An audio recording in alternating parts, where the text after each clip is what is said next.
ಗೊತ್ತಾಗೋರ್ಗು ಮಾತ್ರ ಅದು ಕ್ಲಿಷ್ಟಕರ. ಅದು ಗೊತ್ತಾಗ್ಬಿಡ್ತಂದರೆ ಅದು ಕಬ್ಬಿಣದ ಕಡಲೆ ಅಲ್ಲ. ಇಲ್ಲಿ ಯೋಗಾಸನದ ಎಲ್ಲ ಕ್ರಿಯೆಗಳು ಅಷ್ಟೇ. ನಾವೇನಪ್ಪ ಅವರವರ ಮನಸ್ಥಿತಿ, ಅವರವರ ದೈಹಿಕ ಪ್ರಕೃತಿ ಮೇಲೆ ಅದನ್ನು ಎಫರ್ಟ್ ಹಾಕೋದಷ್ಟೇ. ನಿಮಗೆ ಪರಿಣಾಮ ಅಂತೂ 100%. ನೀವು ಒಂಥರ ಬ್ಯಾಂಕ್ನಲ್ಲಿ ಡಿಪಾಸಿಟ್ ಇಟ್ಟಂಗೆ ಇವೆಲ್ಲ ಮಾಡೋದ್ರಿಂದ ನಾವೇನು 1000 ವರ್ಷ ಬದುಕೋದಿಲ್ಲ, ಇರೋವರೆಗೂ ಆರೋಗ್ಯಪೂರ್ವವಾಗಿ ಬರ್ಕೋದಕ್ಕೆ ಇವೆಲ್ಲ ಸಹಕಾರಿಯಾಗಿರ್ತದೆ.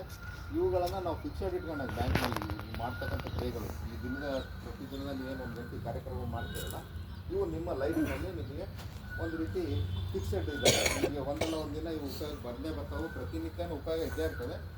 ಕ್ರಮೇಣ ಕಷ್ಟ ಕಾಲಗಳು ಬಂದಾಗ ಸಹಿತ ಇವುಗಳನ್ನು ಎದುರಿಸುವಂಥ ಶಕ್ತಿ, ಚೇತನವನ್ನು ಕೊಡುವಂಥ ಕ್ರಿಯೆಗಳಿವೆಲ್ಲ. ಈ ಭಾವದಿಂದ, ಈ ವಿಶ್ವಾಸದಿಂದ ಇವನ್ನೆಲ್ಲ ನೀವು ಅಳವಡಿಸ್ಕೋಬೇಕು, ಇವುಗಳನ್ನು ಕಲಿಬೇಕು. ಯಾಕಂದರೆ ಇದು ನಿರಂತರ. ಇದು ಈ ಜ್ಞಾನ ಹೆಂಗಂದ್ರೆ ದೊಡ್ಡ ಸಮುದ್ರ. ನಾವೇನಪ್ಪ ಅದರಲ್ಲಿ ಒಂದು ತೀರ್ಥದ ಚೌಕಟ್ಟದಲ್ಲ, ಅಷ್ಟು ಮಾತ್ರ ನಾವು ಸೇವಿಸಬಲ್ವಿ. ಆಗ ಇದರಲ್ಲಿ ನೀವು ಇವನ್ನೆಲ್ಲ ಪ್ರಾಕ್ಟೀಸ್ ಮಾಡಿ. ಈಗ ಇದನ್ನು ಫಸ್ಟು ಮಂಜಣ್ಣವರು ಒಂದು ವಿವರಣೆ ಕೊಟ್ಟು ಪ್ರಾತ್ಯಕ್ಷಿಕೆ ಮಾಡ್ತಾರೆ, ಆನಂತರ ನೀವು ಪ್ರಯತ್ನ ಮಾಡಿ. ಜಲನೇತಿನ ಯಾಕೆ ಮಾಡ್ತೀವಿ ಅಂದರೆ, ಈ ಮಳೆಗಾಲ ಚಳಿಗಾಲದಲ್ಲಿ ನಮಗೆ ನೆಗಡಿ, ಶೀತ ಜಾಸ್ತಿ ಆಗುತ್ತೆ. ಅವಾಗೇನಾಗುತ್ತೆ ಅಂದರೆ ಮೂಗಿನಲ್ಲಿ ಮೂಗು ಕಟ್ಟೋಳ್ದು, ಮೂಗು ಆಗುತ್ತೆ.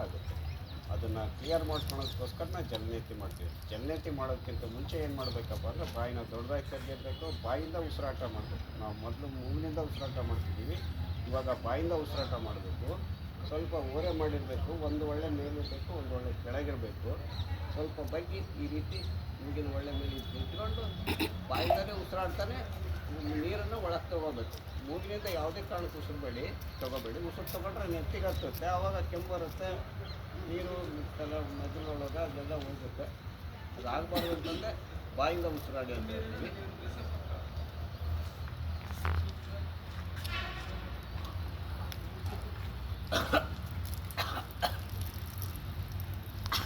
ಮೇಡಮರೇ, ಸ್ಟಾಪ್ ಮಾಡ್ಬಿಡ್ರಿ.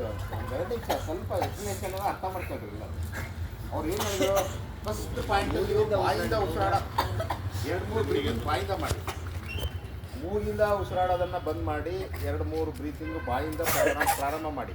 ಅದನ್ನು ಹಾಗೆ ಕಂಟಿನ್ಯೂ ಮಾಡಿದ ನಂತರ ಸ್ವಲ್ಪ ಬಾಡಿನ ಸ್ವಲ್ಪ ಬೆಂಡ್ ಮಾಡಿ.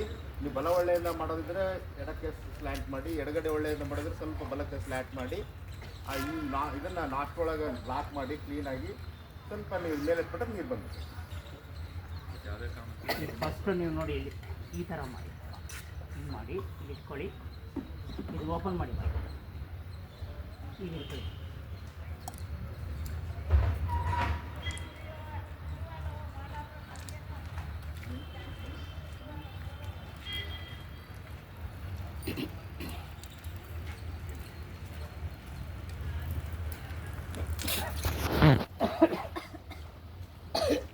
ಸುಮಾರು ದಿನ ಆಗಿದೆ, ಎಲ್ಲರದು ಬ್ಲ್ಯಾಕ್ ಆಗ್ಬಿಟ್ಟತ್ತೆ.